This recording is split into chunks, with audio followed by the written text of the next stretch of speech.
Social media ట్రోలింగ్స్పై Pawan Kalyan hot comments. Tamil Nadu assembly ఎన్నికల్లో TVK party అధినేత నటుడు విజయ్ భారీ విజయం సాధించిన విషయం తెలిసిందే. అక్కడ అతిపెద్ద పార్టీగా అవతరించడంతో సోషల్ మీడియాలో ఆంధ్రప్రదేశ్ డిప్యూటీ సీఎం పవన్ కళ్యాణ్పై విపరీతమైన ట్రోల్స్ వచ్చాయి. విజయ్లా ఒంటరిగా పోటీ చేయకుండా కూటమిలో వెళ్లారనే విమర్శలపై మంగళగిరిలోని పార్టీ కార్యాలయంలో జరిగిన సమావేశంలో తమిళనాడులో ఎవరో గెలిస్తే ఇక్కడ కొందరు అనవసరంగా ఎగిరి పడుతున్నారని, ఈ పరిస్థితి చూస్తుంటే ఊర్లో పెళ్లికి కుక్కల హడావిడి అన్న సామెత గుర్తొస్తుందని ఆయన ఎద్దేవా చేశారు. పక్క రాష్ట్రంలో అక్కడ ఒక పార్టీ పెట్టి విజయం సాధించి ముఖ్యమంత్రి అవ్వగానే మన ఆంధ్రప్రదేశ్లో చాలామంది మీరు కూడా అలా చేసి ఉండాల్సిందని చెప్పి నాకు తెగ మెసేజ్లు పంపిస్తూ ఉన్నారు. ఊళ్ళో పెళ్ళికి ఏదో హడావిడి ఉంటారు కదా,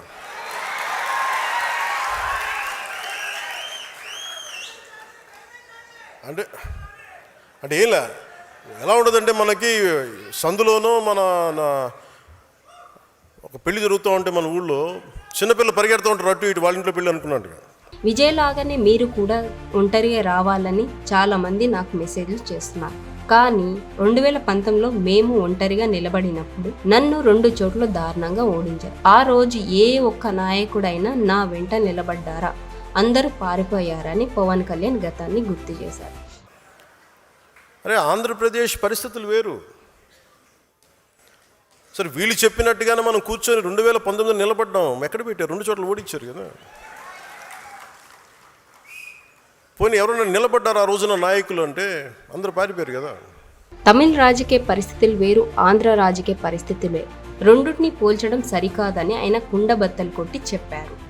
మన ముఖ్యంగా మొన్న తమిళనాడు ఎలక్షన్స్ వచ్చి ఆయన ముఖ్యమంత్రిగా నన్ను చంపేస్తారు అందరం. దాని పరిస్థితులు వేరు, మన పరిస్థితులు వేరు. అంటే ఎందుకు చెప్తా అంటే దాని పరిస్థితులు వేరు, మన పరిస్థితులు వేరు. మనం అలా రాలా. నేను ఒక పార్టీని ప్రజలకి మార్పు తీసుకురావాలన్న దాంట్లో వచ్చాను.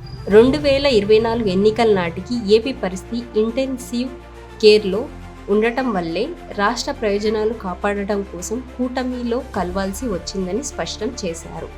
రాజకీయంలో నిలదొక్కుకోవడానికి తాను ఎన్నో అవమానాలు భరించానని ఆయన ఈ సందర్భంగా పేర్కొన్నారు.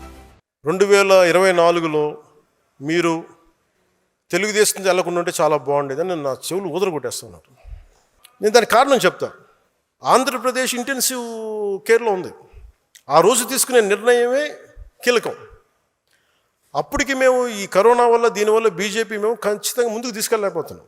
ఒక రోడ్ మ్యాప్ లేదు. ముందు నుంచి అడుగుతూ ఉన్నాం, రోడ్ మ్యాప్ లేదు. నాకేమనిపించింది, ఇంకొకసారి కనుక వైసీపీ ప్రభుత్వం వస్తే ఈసారి ఎవరిని బతికినివ్వరు.